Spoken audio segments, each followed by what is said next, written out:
Hi, today I'm doing another recipe courtesy of the Fussy Vegans. Today's challenge is scones, and I've had a whole another box of ingredients delivered.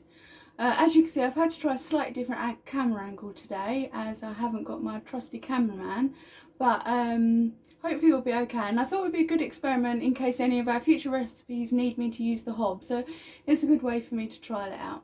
Okay, so again, I've laid all my ingredients out. And I've not looked at them in any great detail, so we're going to do that now. Okay, so I have a big jar of flour. I have a smaller jar of flour.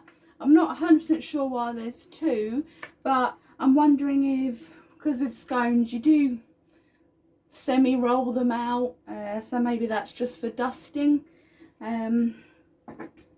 Then a small jar. Now ordinarily I would think small jars are baking powder or baking soda, but this is slightly more than that, and it has a shimmer to it, so I think this is sugar, because even though these scones are a sweet scone, they're not the same kind of sweetness that you would necessarily put into a cake or another sweet bake like that, so smaller amount. Then got a tiny amount of what is either baking powder or baking soda. To be honest, I've used a number of recipes over the years, and it can be either really, and it depends what the flour is, and not knowing what that is, I don't know what that can be. It might also have salt in there, because a lot of scone recipes ask for salt, so that could be either, but as always I'm just going to add this at the same time as the flour.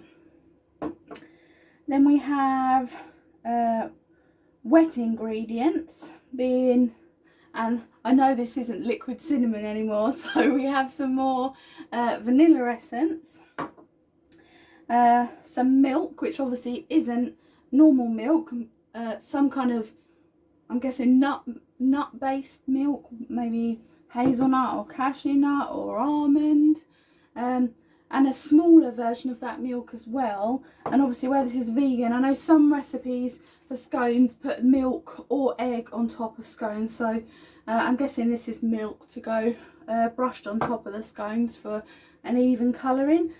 And then again, normally scones are quite butter rich, so this is going to be some kind of vegetable fat or shortening in exchange for that.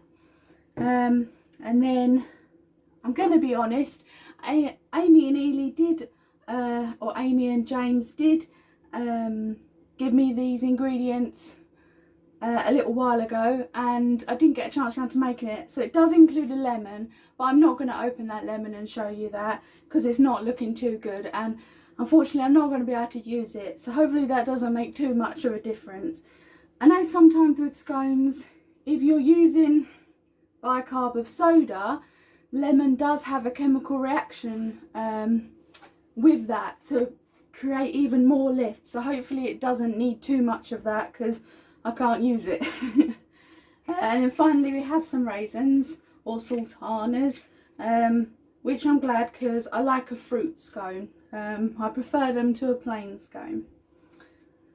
Okay, so I'm going to start off by tipping the flour into the bowl. Some people sieve, but I don't see much point in this recipe.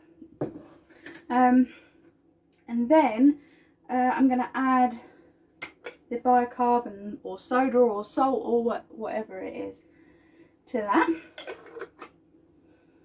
Okay, and then a lot of the time I see in recipes they say to add cubed butter, which seems a complete waste of time if I'm honest. You're going to go and smush it all up anyway with your hands, so why not start off by just breaking it up with your hands anyway? Why dirty a knife? So and that will all go into here. Oh, this feels strange actually where it's not butter. It's got an odd texture. It actually falls apart quite easily, so it might actually help with this step. And then the way that scones are made is you take the flour and then, I don't know if you can see that there, but you rub your thumb against the fat into the flour, and you keep doing that repeatedly until it forms a breadcrumb consistency. So I'll carry on doing that, and then I'll join you again. Okay, so now that the fat is incorporated with the flour and we have this breadcrumb consistency, I'm going to start to add the sugar. Sometimes I think people want to put the sugar in at the same time as the flour, but most recipes don't tell you to do that. The sugar goes in at this point, and if you do accidentally add the sugar beforehand, it will still work, but it's horrible when you're trying to make the breadcrumb consistency. It gets really sticky because your hands are warming the sugar up. So we pour that in. I'm just going to grab a knife. Again, over the years I've looked at a lot of scone recipes, and for some reason they always tell you to incorporate and stir with a knife. I honestly have no idea why, but I'm sure there is a reason, but there you go. Okay, and then I'm going to take the milk or milk alternative and add. Now, I was probably a bit too confident there. Normally I'd add a little bit at a time just in case the ratios aren't right, but I'm hoping that Amy and James have given me the right amounts. And I'll also add the vanilla. At this point I would have added the lemon if I had one. Okay, so bring that together. Okay, now that it's starting to come together, I'm going to add the raisins or whatever fruit is going in at last. That probably, let's go for all of it. Okay, so that is coming together. I don't like to overwork scones because I find scones are the thing that makes and breaks a scone is the texture. So I find when they're overworked, they just they're not as light, they're a lot denser, they don't rise as well. So I'm not going to overdo that.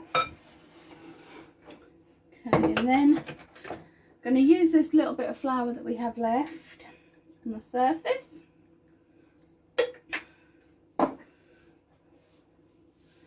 Probably a bit much, but there you go. And take the dough out of the bowl and just bring it together enough that it's smooth. But again, not too much at all.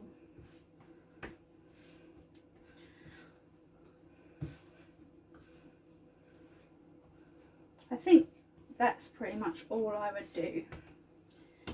Okay, again, the next part is more personal preference in that I don't like rolling scones for the same reason. So I just pat them down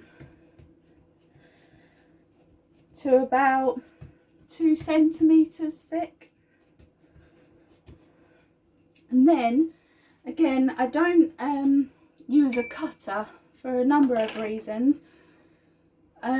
Once upon a time I didn't have any and I used a glass, and I like doing it that way. Someone also once told me that having a straight edge rather than a crinkled edge on the cutter helps you get that crease and that crack in the scone, so that you don't need a knife to cut it open when you want to eat it. It will just break apart. So that's why I quite like doing this, and I feel the pressure of you pushing down, you get a nice dome top. So that's why. So I'm just going to put a little bit of flour on there and then push down into the dough. Now, I'm not being too accurate with this because I'll just bring it back together in a ball and do some more. But that's what one of our scones looks like. And I'm going to place that onto here, and then I'll use the extra bit of milk we have and a brush to just brush a little bit over the top and help with browning in the oven. So I'm going to carry on doing that until I've filled this sheet. I've already preheated the oven to 180 degrees, and then I'm probably going to go somewhere between 10 and 12 minutes to cook those, and then I'll show you when they're done.